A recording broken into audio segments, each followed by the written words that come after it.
público, hoy la Sociedad Científica Argentina se honra en tener la presencia, en contar con la presencia del destacado filósofo, el doctor Mario Bunge. Esta presentación del doctor será realizada por quienes se han preocupado de su venida acá al país, el Center for Inquiry y su director Alejandro Borgo, quien hará la presentación formal de él y de la disertación. Les quiero recordar que la Sociedad Científica Argentina fue creada en 1872. Ha sido la primera entidad creada para la promoción de las ciencias y desde entonces ha tratado de promover reuniones como estas y en otras épocas de mayor esplendor económico del país, hasta promocionar expediciones científicas, incluso hasta las Islas Malvinas.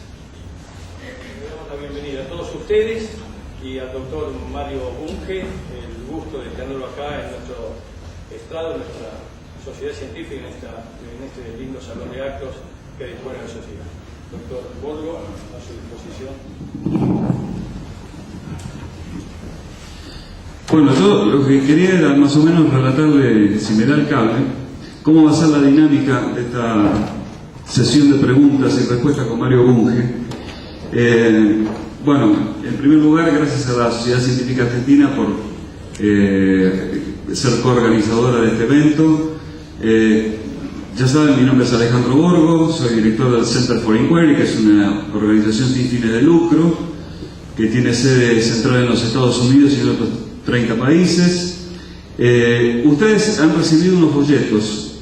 Uno es el relativo a la revista Pensar, que es la revista que edita el Center for Inquiry, que es una revista trimestral dedicada a promover la ciencia, la razón, el humanismo secular, el tema de la ética, las creencias, bueno, todo lo que hace a la investigación científica y al pensamiento crítico sobre todo. Y después la dinámica va a ser así: el profesor Bunge va a hablar unos 10 minutos, voy a dejarles el suspenso, que el tema que él ha elegido para hablar lo diga él, y luego vendrán las preguntas, así que no pierdo más tiempo y directamente lo dejo con Mario Bunge. Démosle un crédito.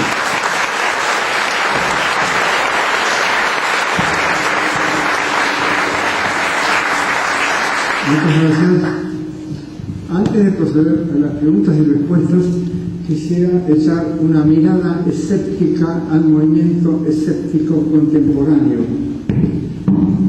Los escépticos, desde la antigüedad, han desempeñado un papel muy importante, han detectado basura y han tratado de incinerarla, parte de lo que ellos consideraban basura intelectual.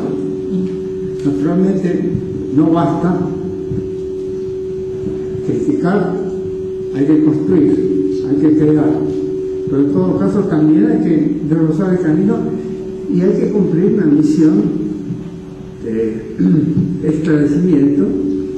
Hay que enseñar a la gente a crear dentro de sus cerebros filtros para que no se les filtre el macaneo.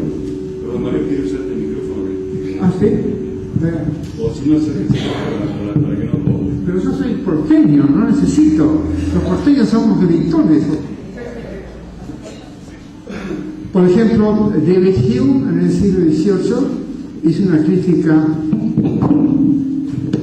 muy ingeniosa de la religión, pero en política era conservador. No criticó el establishment político de su tiempo.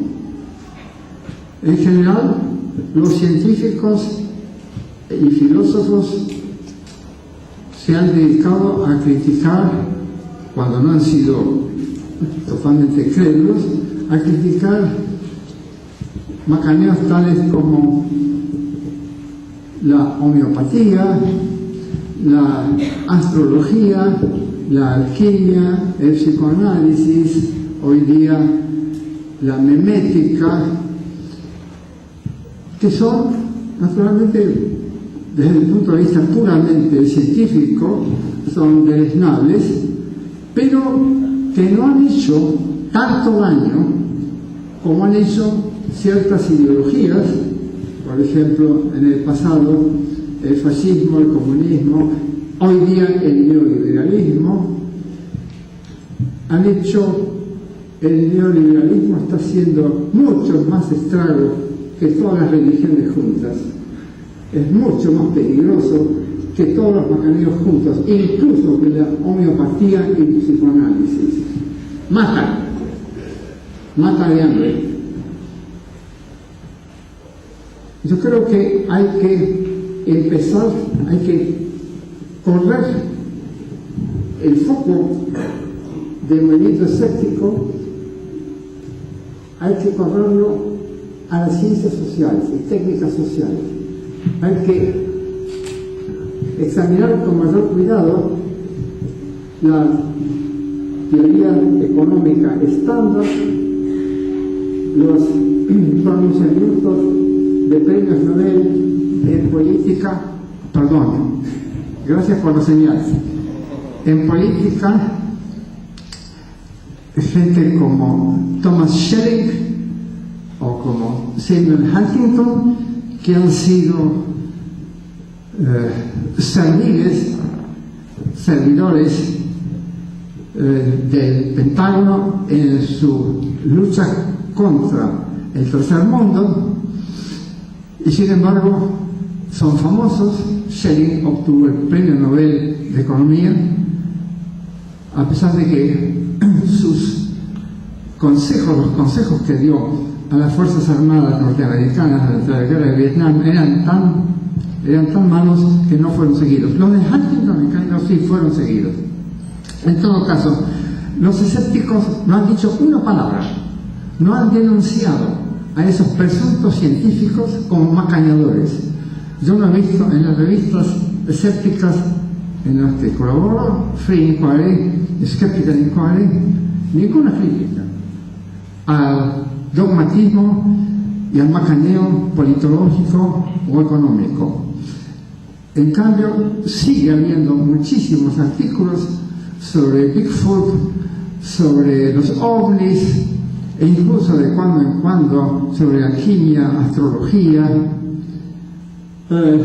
y macaneos parecidos, que son mucho menos peligrosos y mucho más fáciles de detectar y de criticar.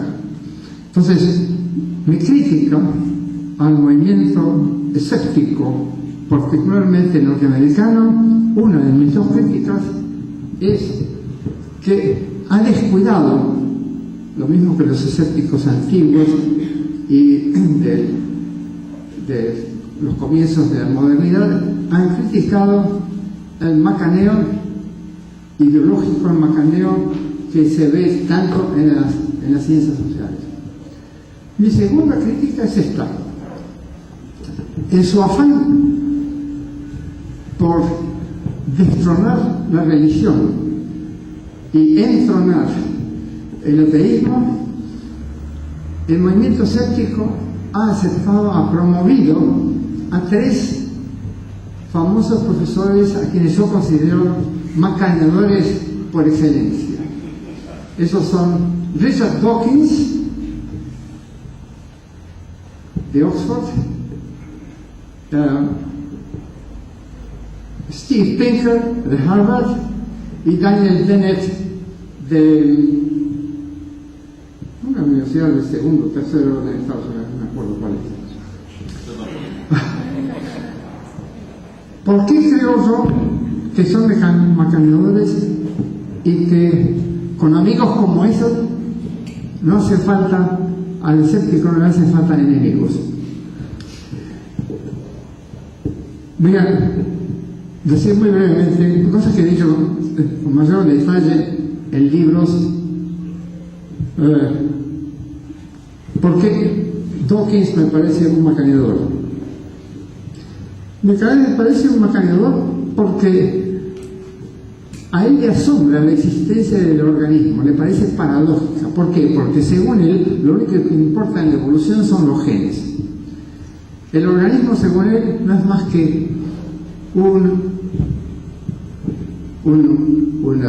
caño por el cual pasan los genes de una generación a otra.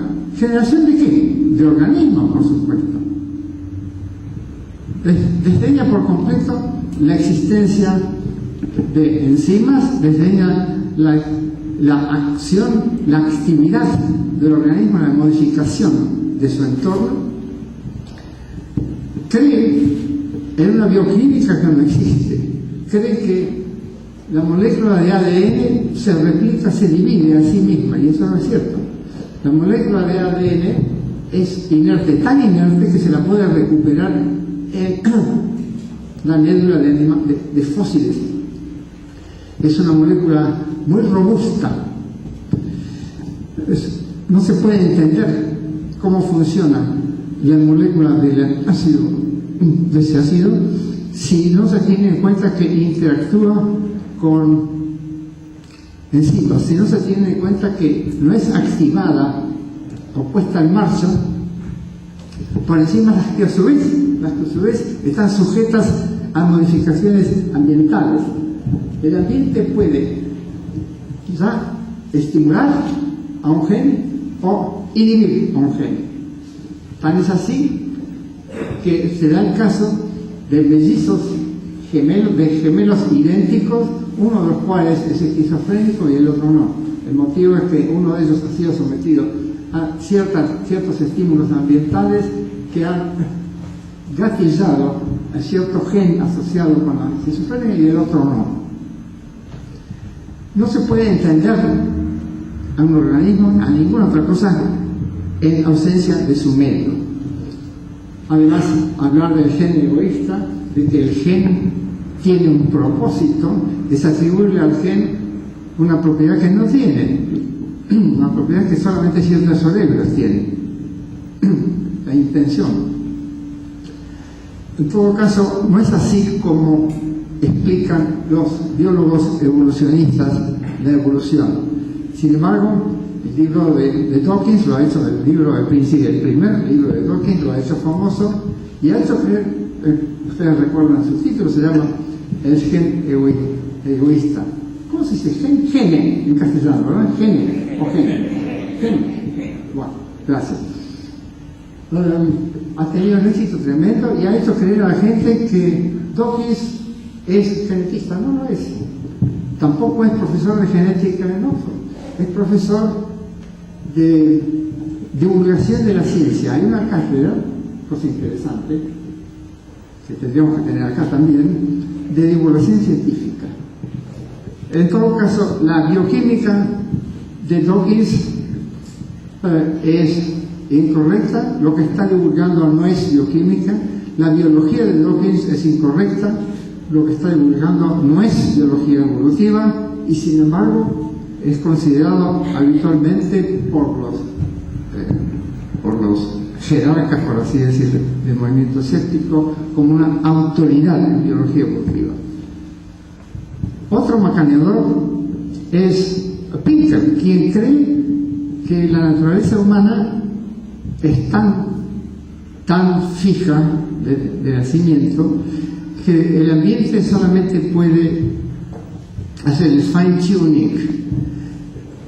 Cree, con Dawkins, a quien cita por supuesto, que somos lo que son nuestros genomas. Cree que es nativista, cree que todas las propiedades del ser humano están ya dadas al nacer. Es nativista como verán, lo han sido siempre todos los conservadores y reaccionarios, quienes desde la época de Platón sostenían que se nace esclavo o se nace libre. Más aún, Pinker, en su libro de Blank Slate, o sea, la tabla rasa,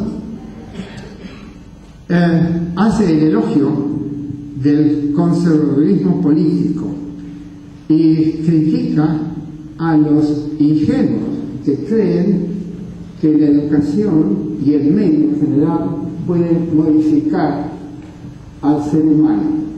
Somos de adultos lo que hemos sido al nacer. Más aún, cree Pinker en las fábulas de los llamados psicólogos evolutivos, evolutionary psychology, Estos sostienen que nosotros somos fósiles andantes, que nuestra mente fue formada en forma indeleble, no se dice indeleble.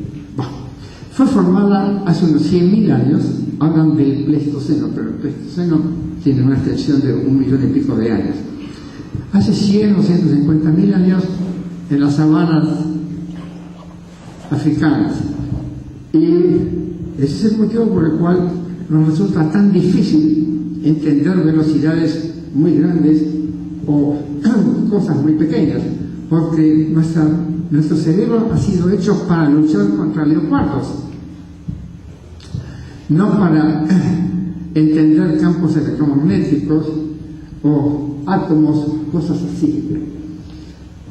Ellos pretenden explicarlo todo, pretenden explicar la fidelidad conyugal y el adulterio, pretenden explicar el egoísmo y el altruismo, todo con la misma receta, porque en todos los casos sería adaptativo, sería beneficioso para la especie. Pretenden explicar la belicosidad, tanto como ¿cómo se dice? No existe la palabra pacificidad.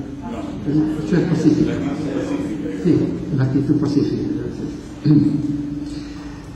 Es una receta que sirve para explicar todo y por lo tanto no explica nada. Pero justamente por explicarlo todo, por pretender explicarlo todo, es que es tan popular, lo mismo que el psicoanálisis, lo explica todo. Pues Pinker tiene un éxito tremendo, los libros de Pinker se venden tanto que Pinker se ha vuelto millonario con sus libros, cosa muy excepcional en el caso de científicos. Y finalmente está Dennett, filósofo, que cree que las mentes humanas, a veces habla de cerebro, son computadoras, que todo cuanto hacemos lo computamos, lo calculamos, como si fuera posible calcular las emociones, o como si hubiera programas para calcular los programas. No hay tal cosa. Hay tal cosa como espontaneidad, creatividad y emoción, para las cuales no hay programas, no hay recetas. Las ideas más importantes en la matemática no son las ideas programables. Lo programable es lo rutinario, la rutina es programable. La creación no lo es. También Dennett, por supuesto, se apoya en las afirmaciones nativistas de Dawkins y de Pinker, a los cuales agrega ese mito tan típico del siglo pasado, según el cual los cerebros, o mejor dicho, son las mentes, porque no le lleva mucho la punta a la neurociencia, las mentes son colecciones de programas de computador, de computación. Estos tres mosqueteros del movimiento escéptico son en realidad moles. ¿Cómo se dice moles? Son infiltrados, pero no lo saben, ellos mismos no lo saben, no se dan cuenta de que son dogmáticos no escépticos.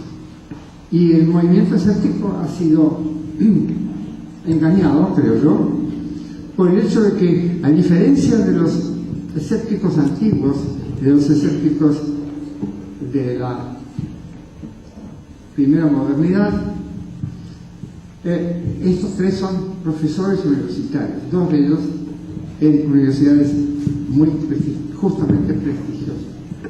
En todo caso, yo creo que nuestros amigos, los escépticos norteamericanos, han pecado de gullibility, ¿cómo se dice? Credibilidad. Son demasiado credibilidad. Son demasiado crédulos, por lo menos respecto de esta gente. ¿Y por qué? Porque se han especializado justamente en las pseudociencias fáciles de desenmascarar. En cambio, ninguno de ellos se ha preocupado por el macaneo en la física. Desde hace ya más de medio siglo hay macaneo en la física. Por ejemplo, los constructores de la mecánica cuántica, o casi todos, han sostenido, por ejemplo, que las cosas físicas, los objetos físicos existen en la medida en que son observados y gracias a los actos de observación o de medición, lo que es simplemente idealismo subjetivo de Berkeley traducido al lenguaje físico. Naturalmente son afirmaciones totalmente dogmáticas y que es muy fácil mostrar que son falsas. Primero porque la mayor parte de los objetos físicos no están a nuestro alcance, menos aún al alcance de experimentadores. Por ejemplo, están en las estrellas o entre estrellas, y sin embargo las estrellas existen por sí mismas y la mayor parte de las estrellas son invisibles, no se ve el interior de la estrella, se ve a lo sumo parte de la atmósfera estelar. También se puede demostrar por un análisis puramente conceptual que la mecánica cuántica no dice eso, porque los objetos de que trata la mecánica cuántica no figuran seres humanos con sus poderes y sus limitaciones, por ejemplo, limitaciones presupuestarias.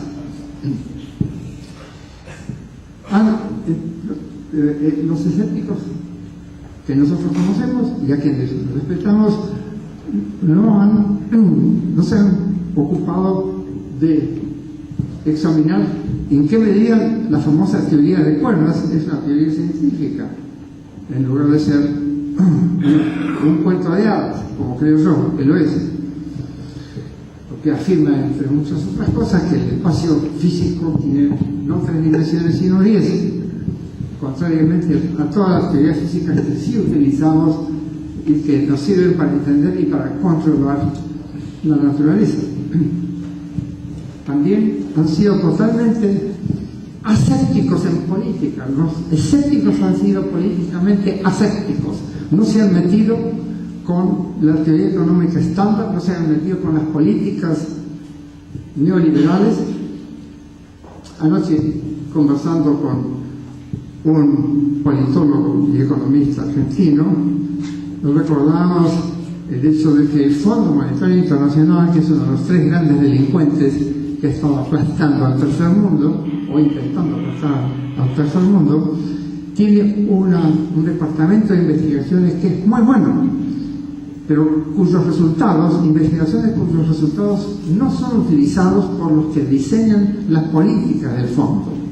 Políticas que, como lo denunció hace muy poco Danny Roderick, profesor de Economía Política en Harvard, hace pocos meses, han perjudicado enormemente a América Latina. Los países que más se han mundializado o globalizado y que más han crecido, no solo económicamente, sino también socialmente, en educación, etc., son, en los últimos 20 o 30 años, son la India, China y Vietnam, que naturalmente se han salvado de las recetas del llamado consenso de Washington. La práctica no importa cuando se trata de imponer una ideología, es decir, el resultado de las políticas no es evaluado, y aceptar eso es dar muestra de dogmatismo. Entonces yo propongo que los integrantes del movimiento escéptico, sin dejar sus críticas a las creencias infundadas, sea religiosas, sea creencias en lo paranormal, sin dejar de reírse de los ovnis y de la homeopatía, aborden creencias muchísimo más peligrosas, que son más eficaces, porque hacen al orden social que todos debemos o podemos sufrir o gozar. Entonces, este es el resultado de mi mirada escéptica al escepticismo.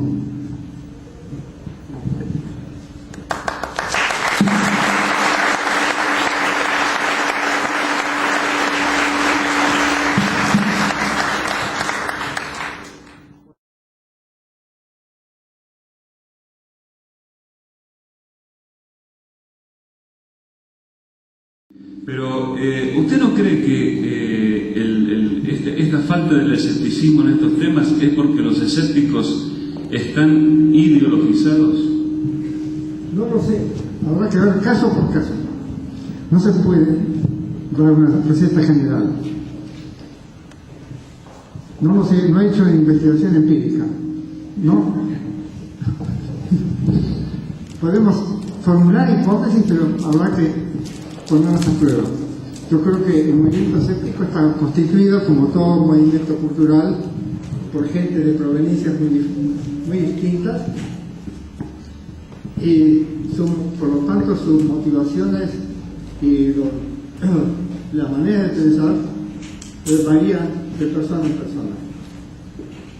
Pero es deber de los dirigentes culturales, es deber estar bien enterados de las principales corrientes culturales y anticulturales, sobre todo los anticulturales de su tiempo, estar alertas y examinarlas críticamente en lugar de tragarlas o de ignorarlas, en lugar de permanecer asépticos frente al veneno, al tóxico.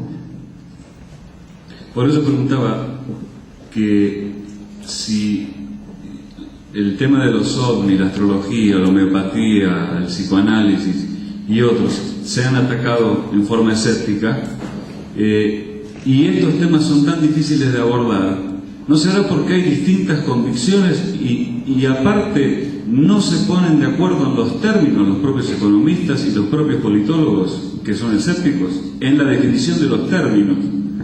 No sé, qué es el mercado, qué es en fin, qué es la política, qué es la economía. ¿No será un problema de definición de términos y de ideología sumada? No, yo no creo eso. En gran parte lo que pasa es esto. En la Facultad de Medicina no hay cátedras de homeopatía. En las buenas universidades donde se hace investigación en psicología no hay cátedras de psicoanálisis.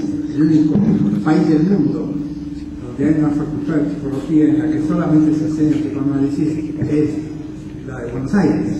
En el resto del mundo el psicoanálisis pertenece a la historia, a la prehistoria de la psicología. No, yo creo que basta que una doctrina se enseñe como verdad indiscutida en una universidad para que adquiera inmediatamente un prestigio merecido o inmerecido. Ah, sí, gracias. Está desagradable esto. Es muy difícil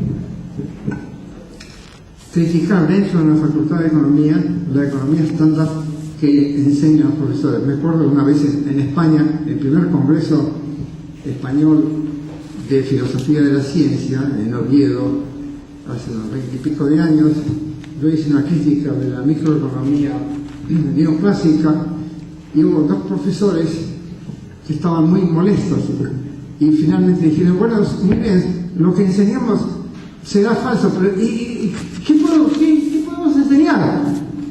¿Dónde quedamos nosotros? Nos quedamos sin empleo. Bueno, parecería muy bien. Es decir, no ven alternativa. No hay, en el caso de la microeconomía neoclásica, no hay alternativas, no hay teorías igualmente matematizadas o pseudo-matematizadas. Porque yo he intentado mostrar... ¿Tendría que haberlas? ¿Tendría que haberlas? Claro, necesitamos una microeconomía al día, no una microeconomía que, como lo declaró Milton Friedman hace unos 20 años, cuando la Economic Review cumplió 100 años de existencia, publicó él en esa revista muy prestigiosa un artículo titulado Vino añejo en nuevos odres o en nuevas botellas, en el que sostenía que la microeconomía neoclásica había cambiado solamente formalmente, había cambiado su... Lo voy a mandar al rincón a ustedes dos, si siguen hablando. A mí me mandaban detrás del pizarrón, pero aquí no hay pizarrón. Decía Milton Friedman que el hecho de que la microeconomía neoclásica hubiese permanecido esencialmente constante desde 1870 era prueba de su veracidad, era prueba de que era científica. Un matemático, un físico, un químico, un biólogo diría, era prueba de que está fosilizada y que no avanza, porque todas las teorías en las ciencias auténticas se han reformulado, aún las que han conservado ciertas axiomas, los han reformulado. Yo creo que es muy difícil, una vez que a uno le forman el cerebro, a uno que le inculcan ciertas ideas, muy difícil librarse de ellas. Naturalmente que eso no ocurre con la gente que estudia gestión de empresa. En el primer año aprenden economía estándar y en segundo la vomitan porque se dan cuenta que no sirve para nada. No, con esas teorías no se forman empresas, no se crean ni se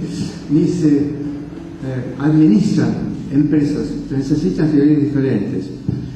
Además, con la microeconomía no se es de macro. No hay ninguna relación hasta ahora entre la micro y la macro.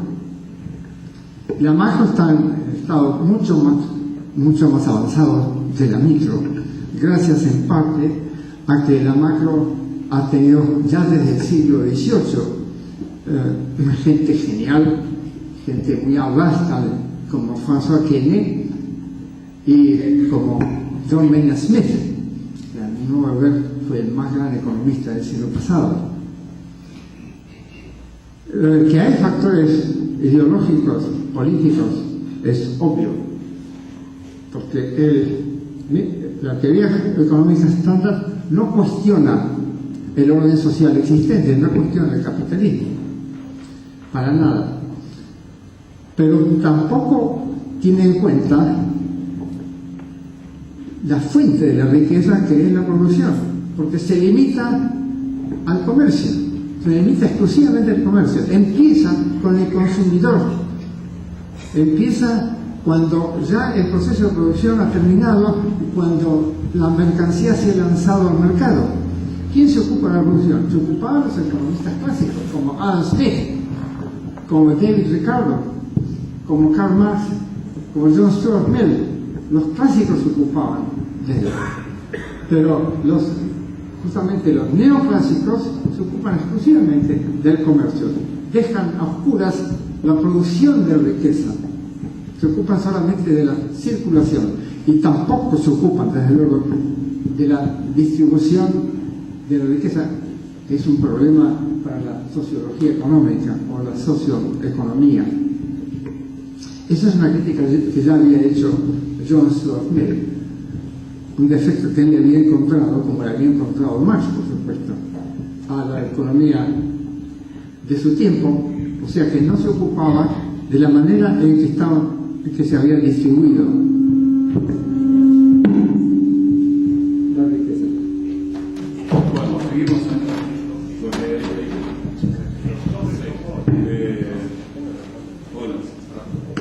Hola. Bueno, tal vez con el mismo tema, o no sé si es el mismo tema, está dentro del mismo tema, o cambiando un poco de tema. Aquí hay una pregunta que dice: ¿es el ser humano esencialmente egoísta? Eso es interesante.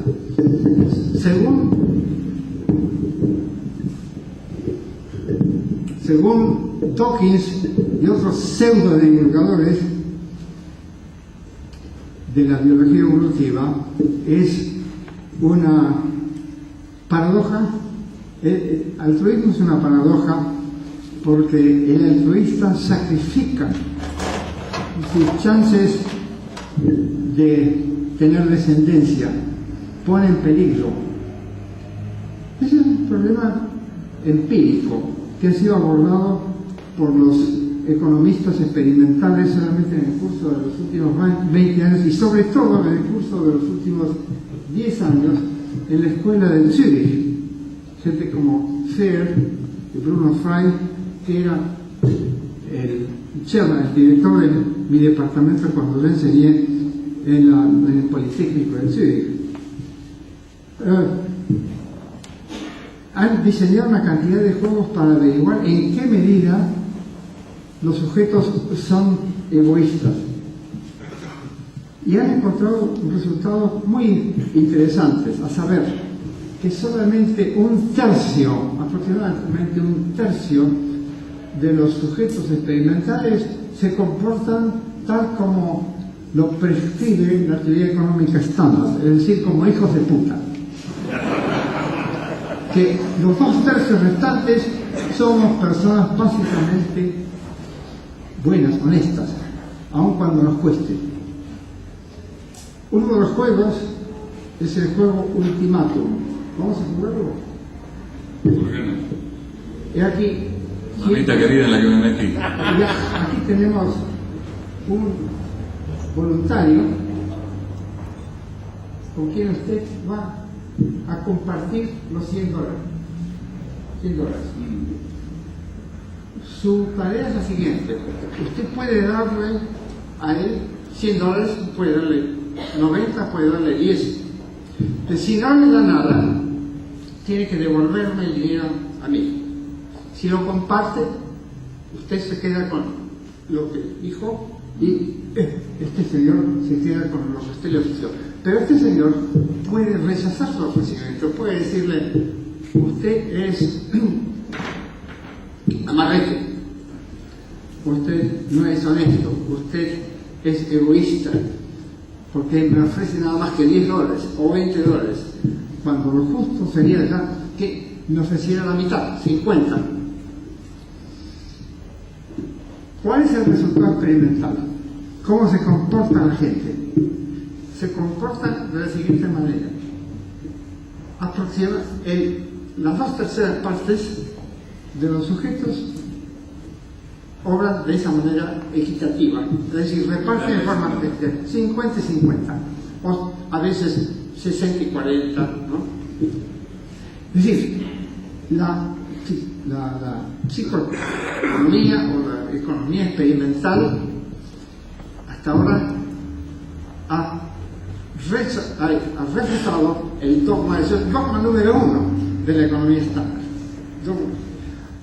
¿Cuánto tiempo tardaron en hacer ese experimento? Aún peor que los psicoanalistas, porque los psicoanalistas en el transcurso de 108 años no han hecho ni un solo experimento.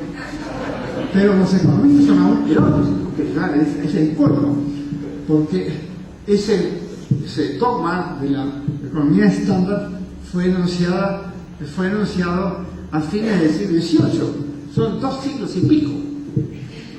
Y lo gracioso es que el grupo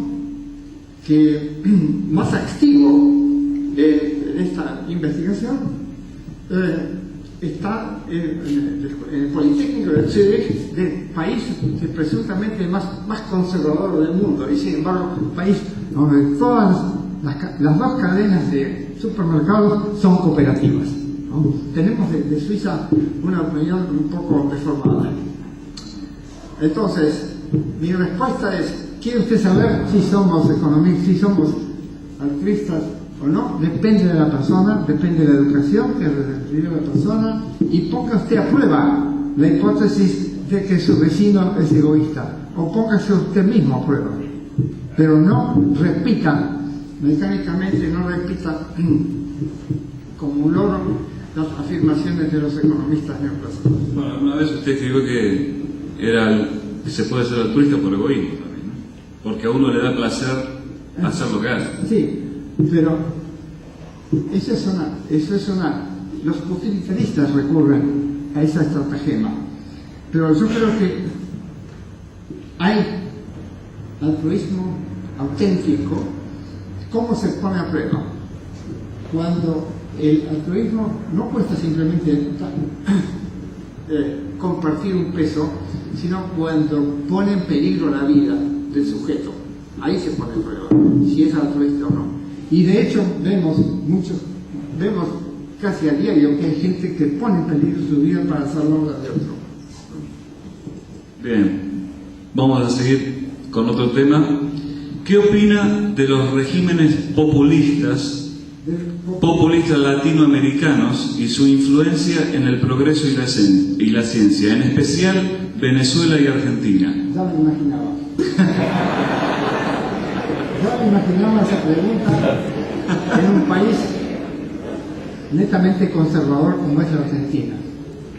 En un país donde cualquier desafío al poder aparentemente omnímodo de la superpotencia se considera como una locura izquierdista o algo así. Yo no amo a Chávez, obviamente, porque Chávez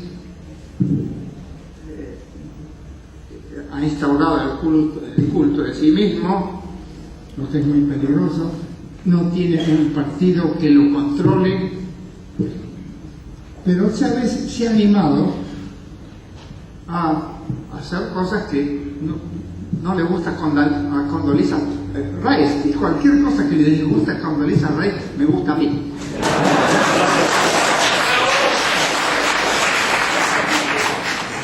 Chávez habla sobre socialismo bolivariano, lo que desde luego es un disparate. No hay socialismo si no hay socialización de la riqueza, y si la riqueza no solamente se comparte, sino que la administran quienes la hacen, y no hay tal cosa en Venezuela.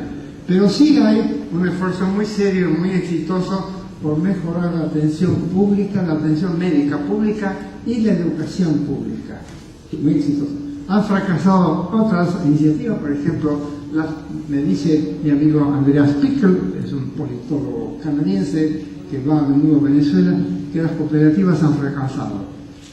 Han fracasado algunas cooperativas incluso aquí. El Hogar Obrero fracasó, la gran cooperativa de productos lácteos de Santa Fe, ¿cómo que se llama? Me informaron hace poco que fue Sancor, que fue vendida. Yo me imagino que se trataría de fracaso de la gestión por no confiar o por no utilizar conocimientos técnicos, pero este es otro tema que trato, dice usted de paso, en mi próximo libro, Filosofía Política. El populismo, si usted entiende por populismo engañar al pueblo, prometiéndole, haciéndole promesas incumplibles o haciéndole creer que el gobierno practica la justicia social cuando de hecho no lo hace, desde luego estoy en contra. Pero hacer políticas a favor del pueblo, eso es una cosa muy diferente. Si entiende usted por populismo hacer políticas a favor del pueblo, entonces estoy a favor. Pero el engaño, por supuesto, no. De modo que mi actitud frente al gobierno de Chávez es ambigua, porque en primer lugar Chávez fue un militar golpista, lo que ya es bastante grave, y en segundo lugar porque está diciendo cosas que está haciendo, cosas que en realidad no está haciendo, pero ha tenido el coraje de plantársele al imperialismo norteamericano. Y el que duda de la existencia del imperialismo norteamericano puede consultar con el general Colin Powell, por ejemplo, o con Condoleezza Rice, o con ¿cómo se llama esta famosa candidata a la presidencia norteamericana? Hillary Clinton, que hace muy poco dijo que por supuesto que Estados Unidos extenderá su paraguas nuclear a todo el mundo y que Estados Unidos tiene la responsabilidad de mantener el orden en todo el mundo, no solamente en esta o aquella región.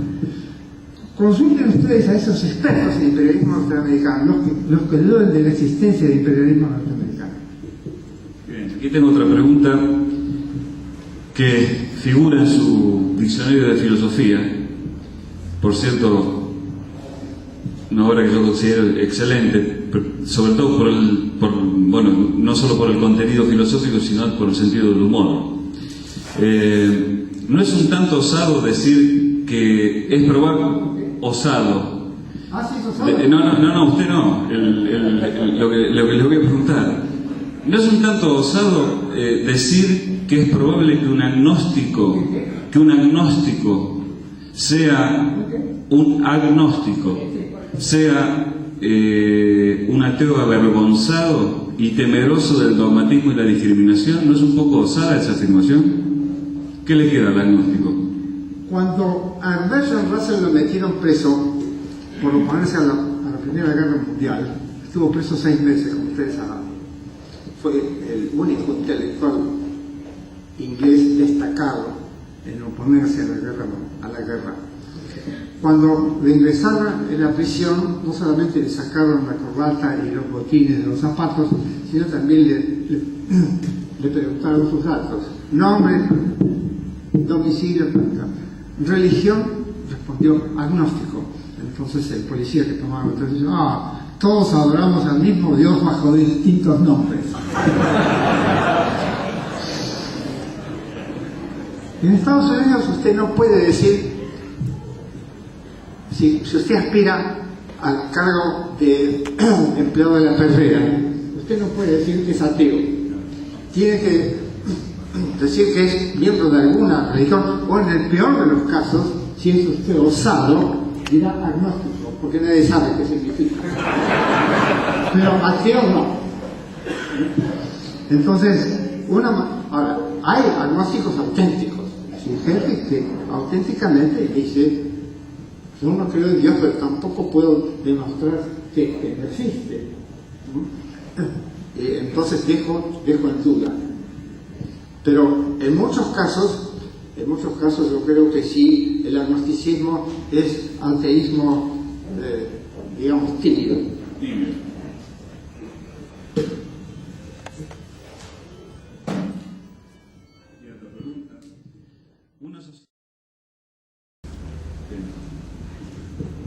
Juan Pablo II era pacifista y al mismo tiempo promotor de la explosión demográfica por sostener una doctrina que combate los métodos anticonceptivos, la educación sexual y el aborto. ¿Ser pacifista es suficiente para celebrar a un personaje de estas características? Es muy difícil encontrar gente perfecta, gente que no cometa ningún pecado. Alabemos las virtudes de la gente aun cuando lamentemos sus deficiencias, sus defectos. Yo he admirado siempre a Juan Pablo II, no solamente por ser pacifista, consecuente en una época dominada por belicistas, sino también por haber sido el primer cristiano que denunció la esclavitud. Jesús no la denunció. El primer cristiano a haber denunciado el feudalismo.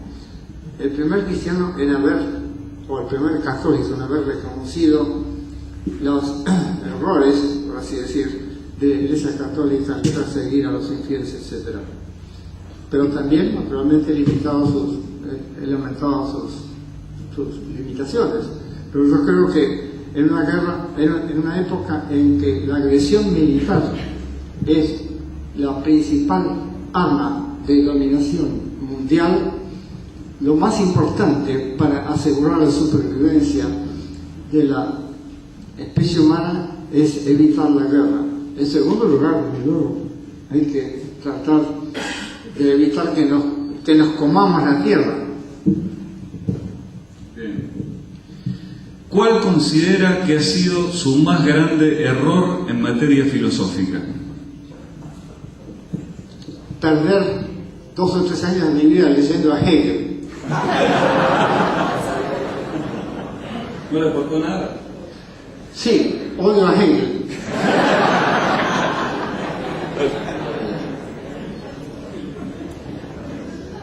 ¿Algo más? ¿Algún otro error que usted haya visto que ha sido un error de elección en filosofía? No, yo creo que he tenido buen olfato, por decirlo modestamente. Desde el comienzo he sido realista en teoría del conocimiento y materialista en metafísica. Sí, un error bastante grave. hace medio siglo yo era, sin saberlo, utilitarista. Dejé de serlo hace ya varias décadas. ¿Cómo se es utilitarista sin saberlo? Por ignorancia de la historia de la ética. Pero en el octavo volumen de mi tratado de filosofía, que está por ahora en inglés, acabo de salir de traducir el primer volumen, publicado originalmente en inglés en el 74, pero mi volumen sobre ética, publicado en el 89, no hay rastros de ese totalitarismo. Es utilitarismo. Ese fue mi principal error filosófico, creo. Otra pregunta dice, en uno de sus libros, usted nos trata a los médicos como que actualmente somos técnicos, según mi opinión, un escalón menor a un científico. Como médico no estoy de acuerdo, por lo menos para los que nos formamos, antes de la invasión tecnológica en la medicina. Todavía me creo un científico. ¿Por qué usted cree que dejamos de ser científicos? Porque no hacen investigación científica. Los científicos son los que hacen investigación científica y por lo tanto tratan e intentan encontrar nuevos conocimientos. Los médicos aplican conocimientos encontrados por fisiólogos, anatomistas, etcétera, etcétera, bioquímicos, etcétera, etcétera. Los médicos, lo mismo que los ingenieros por científicos que sean, no son científicos. Los científicos hacen investigaciones científicas. Los ingenieros utilizan conocimientos matemáticos, físicos, químicos, yo diría también biológicos, para hacer cosas nuevas, para diseñar cosas nuevas. No es que no sean originales, simplemente no hacen ciencia, hacen técnicas que es tan valiosas como la ciencia. Pero la técnica moderna, la medicina moderna, se distingue de la medicina antigua justamente en que se basa sobre las ciencias biológicas, no solamente sobre las ciencias biológicas, sino también en parte sobre ciencias sociales. Existe la medicina social y por supuesto la psicología biológica, etc. Pero el médico que no hace esta pregunta no tendría que considerar, no menosprecio la técnica, claro. No, de ninguna manera. Sí, creo que en ese libro usted ha mencionado que es una biotecnología, ¿verdad? Sí. Bueno, acá hay una pregunta relacionada con el arte. ¿Con él? Arte. No entiendo. Arte. Arte.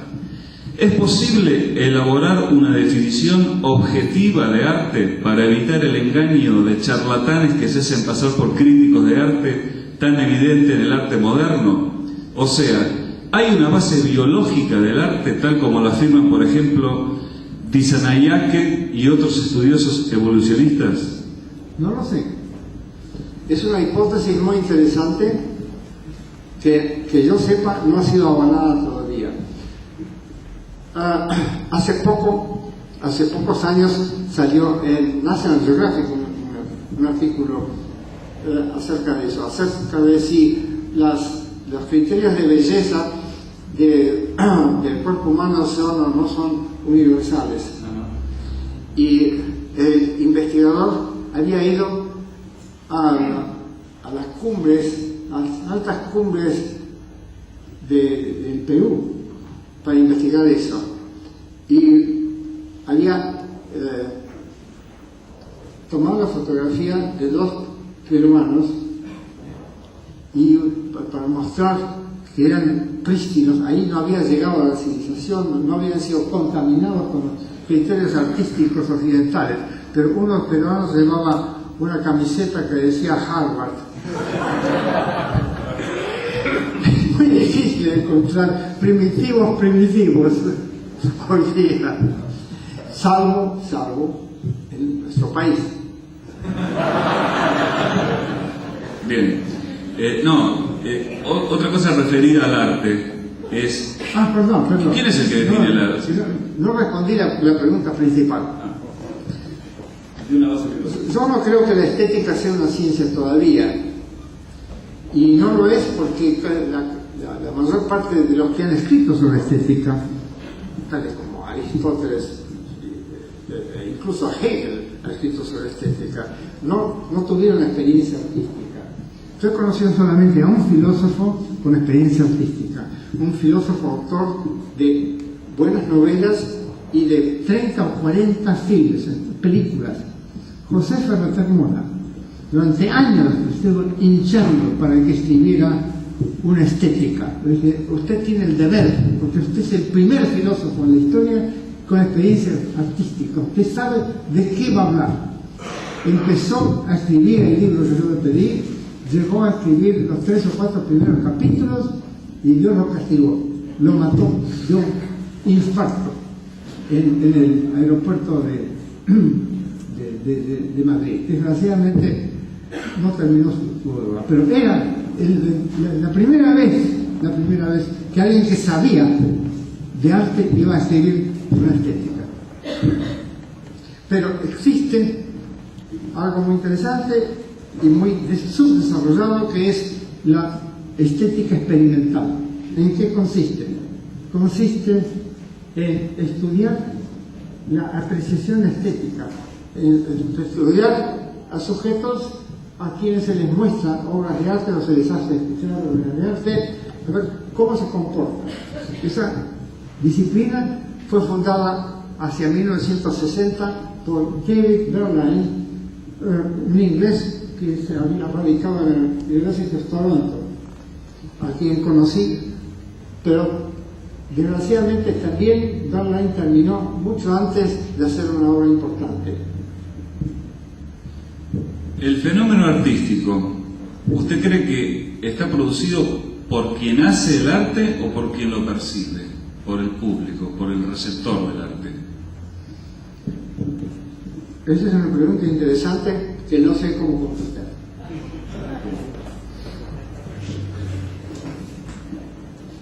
¿Sigue pensando que el funcionalismo no puede explicar las propiedades del cerebro?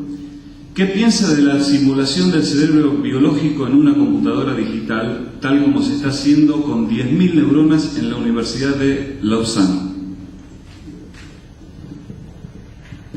La simulación no reemplaza al estudio experimental, porque la simulación se hace sobre la base de una teoría, de un modelo, y no reemplaza, obviamente no reemplaza, usted no puede actuar sobre la simulación para ver cómo va a reaccionar.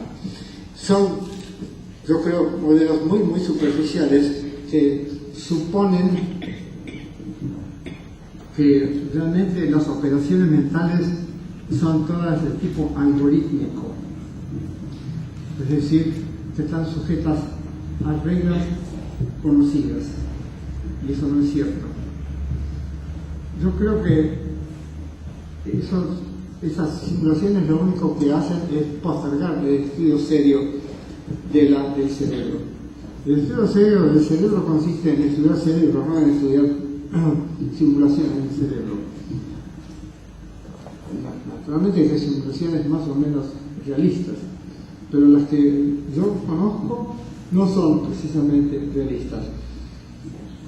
En general, el enfoque funcionalista es superficial. ¿Por qué? Porque nos dice qué hace un sistema, pero no nos dice cómo lo hace. No nos dice cuál es el mecanismo por el cual hace lo que hace.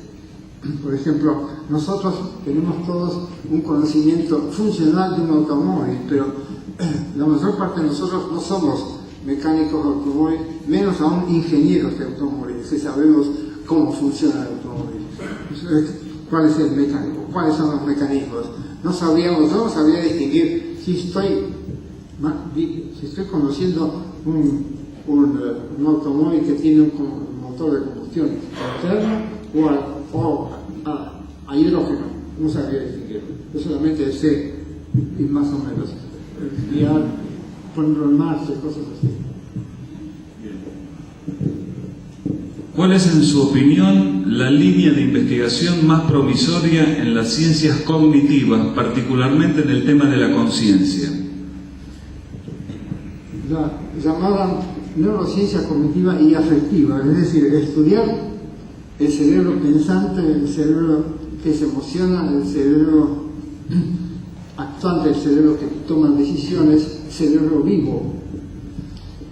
Es decir, adoptar la hipótesis materialista enunciada por Hipócrates, quien a su vez se la adjudicó a Ecmeón, de que lo que piensa, lo que siente, etc., es el cerebro. Es en efecto la rama de la psicología que ha dado los resultados más interesantes y además la única que puede servir para corregir ciertas disfuncionalidades, la única que puede dar en la tecla, porque estudia cerebros vivos y muchas veces cerebros de gente enferma, de gente con enfermedades mentales. Lo que le acerco al micrófono para que se escuche. Ah. No sé si quiere seguir contestando. No. Ok. Esta es interesante, esta pregunta. Quiero decir lo siguiente. La neurociencia cognitiva y afectiva, porque no se ocupa solamente de percepción, imaginación, decisión, etc., sino también de sentimientos y emociones. No existía una sociedad para su estudio hasta hace unos pocos años. Hoy día ya existe una sociedad con más de 1000 miembros, en Estados Unidos más de 1000 miembros, se reúnen todos los años, y dicho sea de paso, las reuniones de la Sociedad Norteamericana de Neurociencias son hoy día asistidas por unos 25.000 personas. Cuando la Sociedad Física Americana cumplió 100 años de existencia, hace estos pocos años, se reunieron, como gran excepción, 15.000 físicos contra 25.000 neurocientíficos. Obviamente la ciencia más sexy en este momento no es la física, es la neurociencia. ¿Cómo se lleva Mario Bunge con la muerte, con su propia finitud, con su propio fin, con la idea de su fin? No tengo experiencia.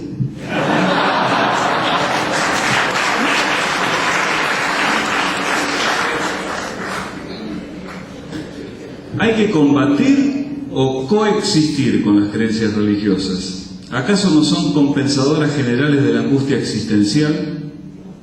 No sé qué significa la última frase, pero por supuesto que tenemos que convivir pacíficamente, cordialmente, con gente de creencias más variadas, siempre que no sean creencias destructivas. No podemos convivir con gente que elogia o practica la tortura, no podemos convivir pacíficamente con gente que quiere aniquilar a los llamados pueblos atrasados, pero que tienen petróleo, ¿no? Para su desgracia tienen petróleo o diamantes. Pero convivencia pacífica es una cosa. Otra, pero eso no quiere decir que debamos cerrar nuestras facultades críticas. Si es necesario criticarlas, hay que criticarlas. Pero criticarlas de forma racional, no criticarlos como hacen nuevamente, como hacen nuestros amigos los tres mosqueteros.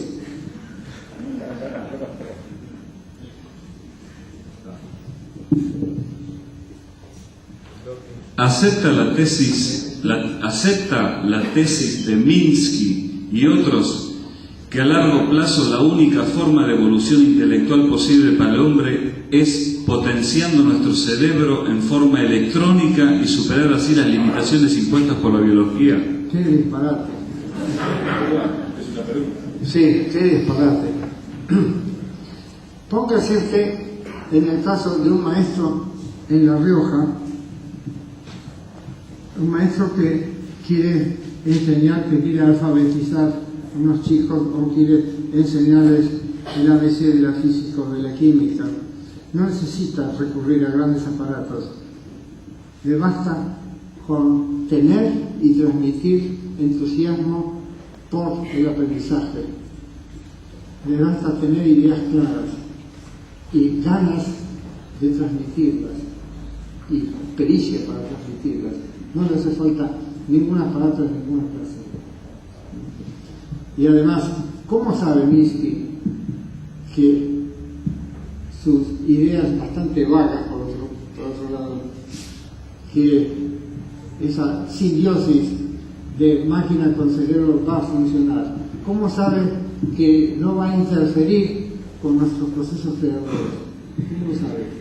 Otra cosa es suplir un cerebro que ha sido dañado, por ejemplo, un accidente cerebrovascular o un accidente automóvil, suplir el tejido nervioso muerto por prótesis electrónicas, cosa que ya se hace. Eso sí, desde luego.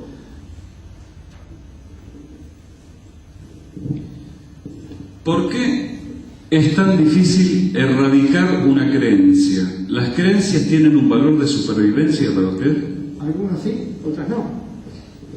Nosotros creemos una cantidad de paparruchas que dificultan nuestra existencia.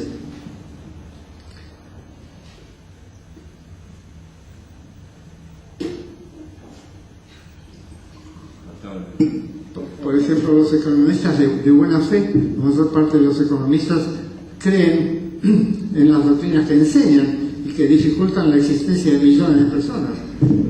Seguramente que obran de buena fe, o por lo menos muchos de ellos. Otros mienten a sabiendas. Por ejemplo, Julius Simon, un economista bastante famoso, sostenía haber calculado que los recursos actuales, el petróleo y otras materias primas, bastan para que la humanidad siga con el mismo tren de vida durante 2 millones de años. Obviamente ese hombre no había hecho el cálculo, estaba mintiendo, estaba simplemente favoreciendo los intereses de las compañías petrolíferas.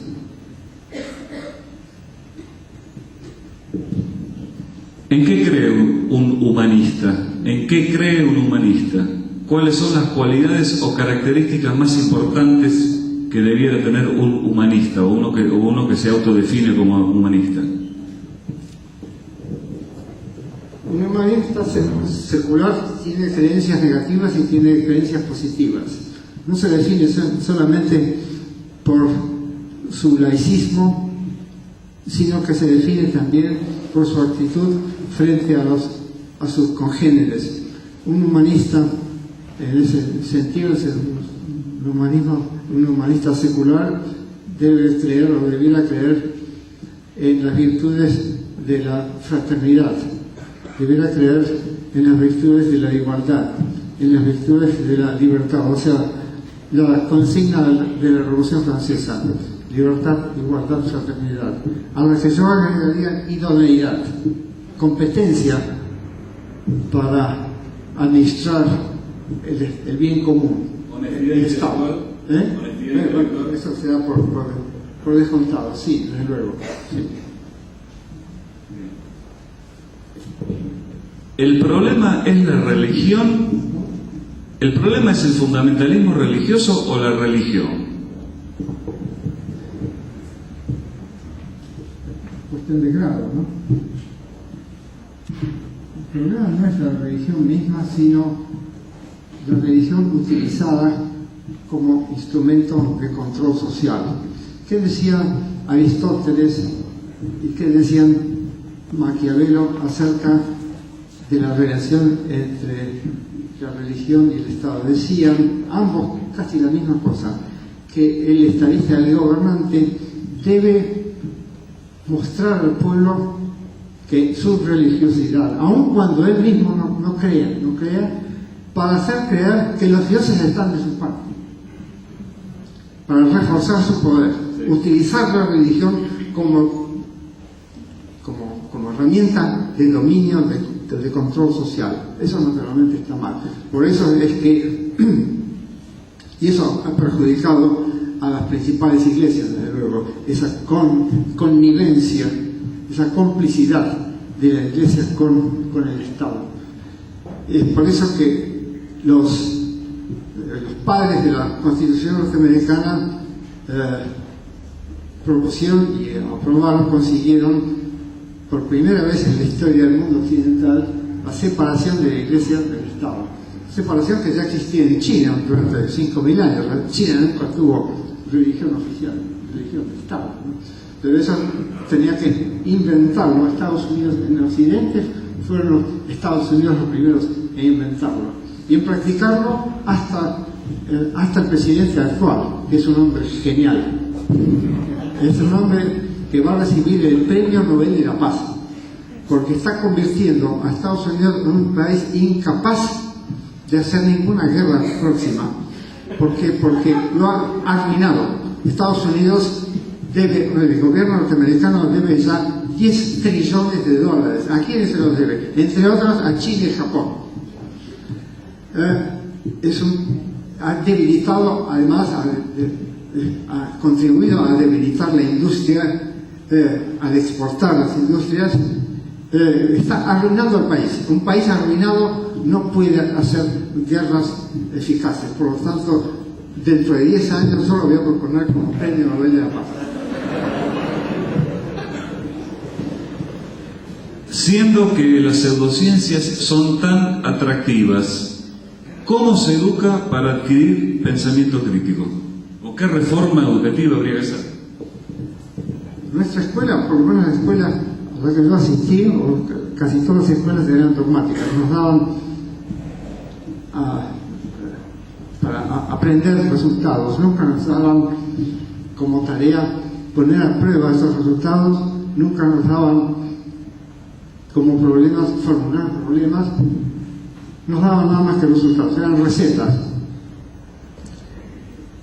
Es la filosofía de Wittgenstein, filosofía de la matemática de Wittgenstein. ¿Qué es hacer matemática? Hacer matemática es aplicar reglas. Es la escuela dogmática. Con una excepción. Yo cursé el quinto y el sexto grado en una escuela no dogmática, la escuela argentina modelo, que los maestros nos estimulaban a que empezáramos por nuestra cuenta, hacíamos discusiones, pero la escuela en la que se discute es muy poco frecuente. En la Facultad de Filosofía de Buenos Aires había solamente 2 personas que estimulaban la discusión en clase, eran los Luigi Frondizi y yo. En Alemania, cuando enseñé en 1966, al terminar el curso, los alumnos me agradecieron, no hice más que cumplir mi deber. Dice, no, usted nos dio la oportunidad de hacer preguntas. Y yo, chocado. Digo, pero ¿cómo? Y mi colega fulano de tal, que era un físico muy distinguido, ¿acaso no les daba usted? No, una vez uno de nosotros le hizo una pregunta, nunca más, nos miró de una manera tal y no nos contestó absolutamente nada, nos intimidó de tal manera que nunca nadie se animó a hacer ninguna otra pregunta. Es la escuela prusiana, digamos. La escuela francesa es exactamente lo mismo. El señor profesor da su clase magistral de 50 minutos exactamente, una clase redonda, perfecta, tan redonda que no quedan nada por pulir, no quedan agujeros, no quedan dudas. ¿Usted es partidario de los exámenes? No, yo creo que no sirven para nada, sirven para estimular al loro, sirven para estimular la memorización. Yo no tomo exámenes, en inglés se dice dar exámenes, no he tomado exámenes durante los últimos 41 años. Reemplazo los exámenes por una monografía.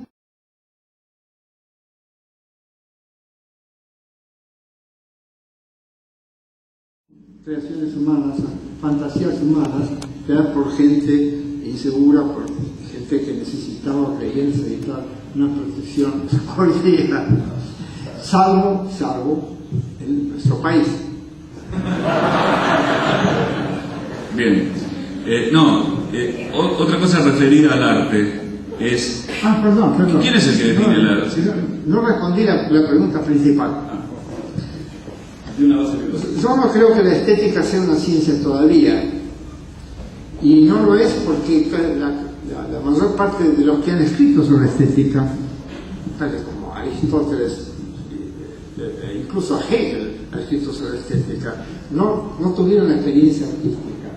Yo he conocido solamente a un filósofo con experiencia artística, un filósofo autor de buenas novelas y de 30 o 40 filmes, películas, José Ferrer Mola. Durante años estuvo hinchando para que escribiera una estética. Usted tiene el deber, porque usted es el primer filósofo en la historia con experiencia artística. Usted sabe de qué va a hablar.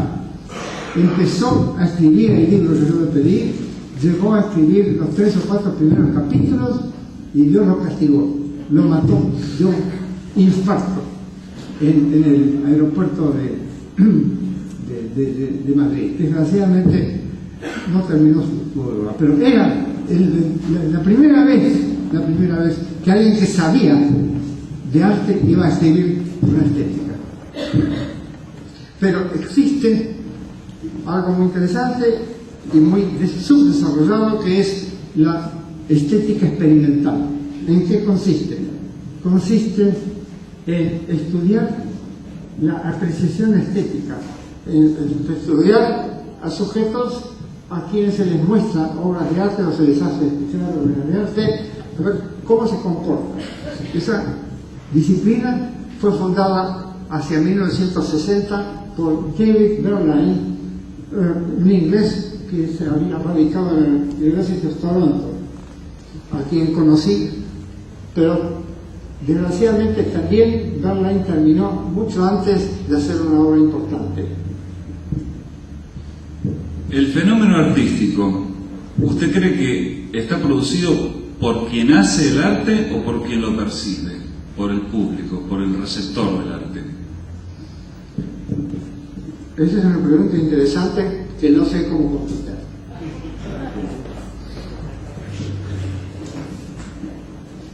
¿Sigue pensando que el funcionalismo no puede explicar las propiedades del cerebro? ¿Qué piensa de la simulación del cerebro biológico en una computadora digital, tal como se está haciendo con 10.000 neuronas en la Universidad de Lausanne? La simulación no reemplaza al estudio experimental, porque la simulación se hace sobre la base de una teoría, de un modelo, y no reemplaza, obviamente no reemplaza, usted no puede actuar sobre la simulación para ver cómo va a reaccionar. Son, yo creo, modelos muy, muy superficiales que suponen que realmente las operaciones mentales son todas de tipo algorítmico, es decir, que están sujetas a reglas conocidas, y eso no es cierto. Yo creo que esas simulaciones lo único que hacen es postergar el estudio serio del cerebro. El estudio serio del cerebro consiste en estudiar cerebro, no en estudiar simulaciones del cerebro. Naturalmente hay simulaciones más o menos realistas, pero las que yo conozco no son precisamente realistas. En general, el enfoque funcionalista es superficial. ¿Por qué? Porque nos dice qué hace un sistema, pero no nos dice cómo lo hace. No nos dice cuál es el mecanismo por el cual hace lo que hace.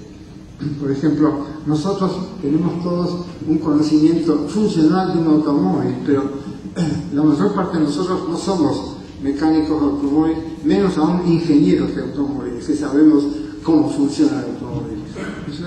¿Cuál es el mecanismo? ¿Cuáles son los mecanismos? Yo no sabía distinguir si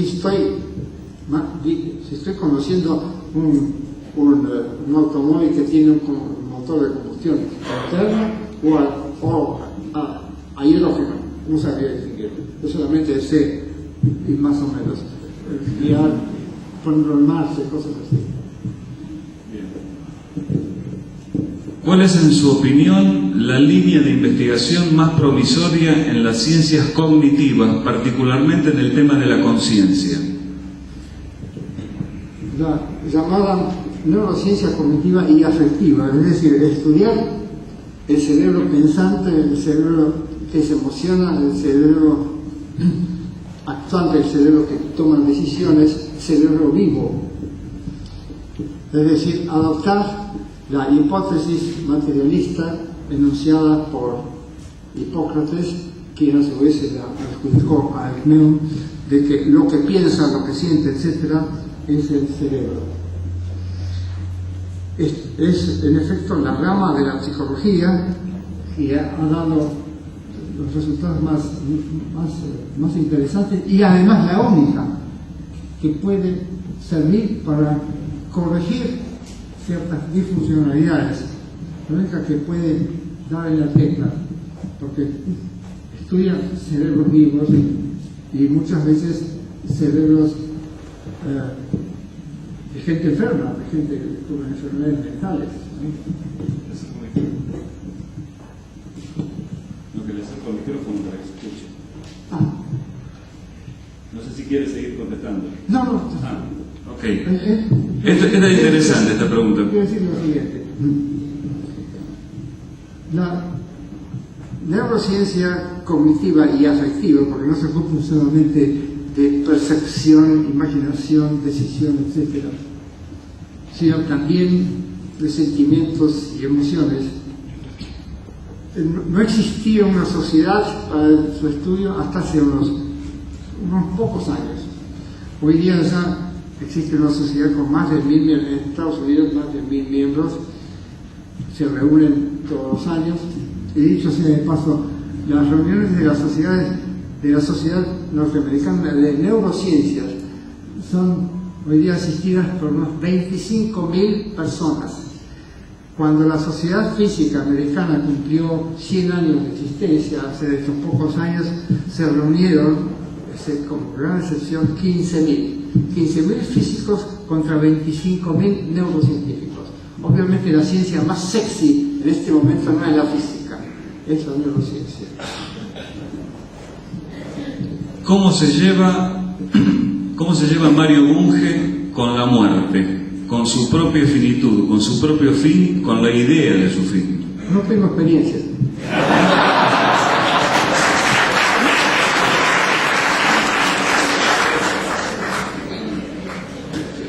¿Hay que combatir o coexistir con las creencias religiosas? ¿Acaso no son compensadoras generales de la angustia existencial?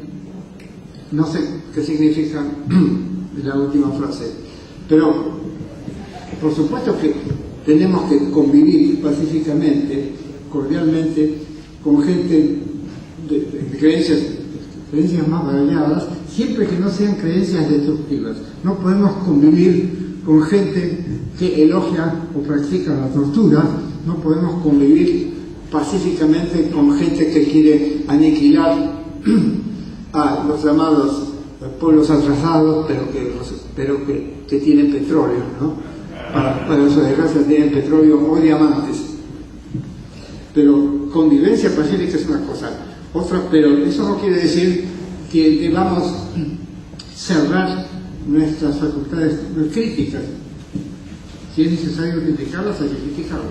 Pero criticarlas de forma racional. No criticarlos como hacen, nuevamente, como hacen nuestros amigos los tres mosqueteros.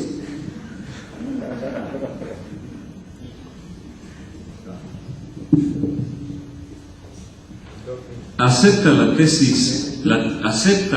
tesis de Minsky y otros que a largo plazo la única forma de evolución intelectual posible para el hombre es potenciando nuestro cerebro en forma electrónica y superar así las limitaciones impuestas por la biología?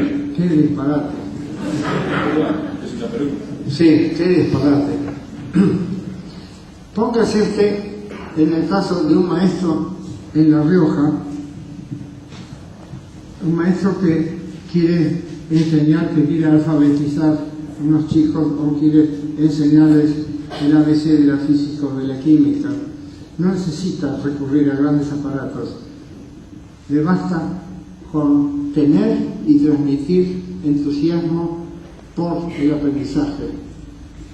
Le basta tener ideas claras y ganas de transmitirlas y pericia para transmitirlas.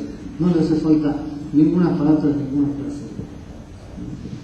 Y además, ¿cómo sabe Minsky que sus ideas bastante vagas, por otro lado, que esa simbiosis de máquina con cerebro va a funcionar? ¿Cómo sabe que no va a interferir con nuestros procesos creadores? ¿Cómo sabe? Otra cosa es suplir un cerebro que ha sido dañado, por ejemplo, un accidente cerebrovascular o un accidente automóvil, suplir el tejido nervioso muerto por prótesis electrónicas, cosa que ya se hace. Eso sí, desde luego.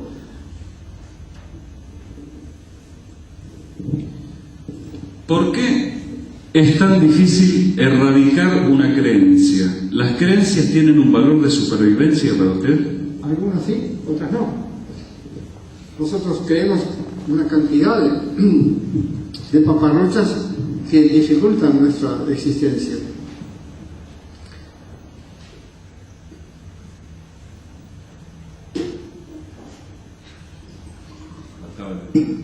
Por ejemplo, los economistas de buena fe, la mayor parte de los economistas creen en las doctrinas que enseñan y que dificultan la existencia de millones de personas. Seguramente que obran de buena fe, o por lo menos muchos de ellos. Otros mienten a sabiendas. Por ejemplo, Julius Simon, un economista bastante famoso, sostenía haber calculado que los recursos actuales, el petróleo y otras materias primas, bastan para que la humanidad siga con el mismo tren de vida durante 2 millones de años. Obviamente ese hombre no había hecho el cálculo, estaba mintiendo, estaba simplemente favoreciendo los intereses de las compañías petrolíferas.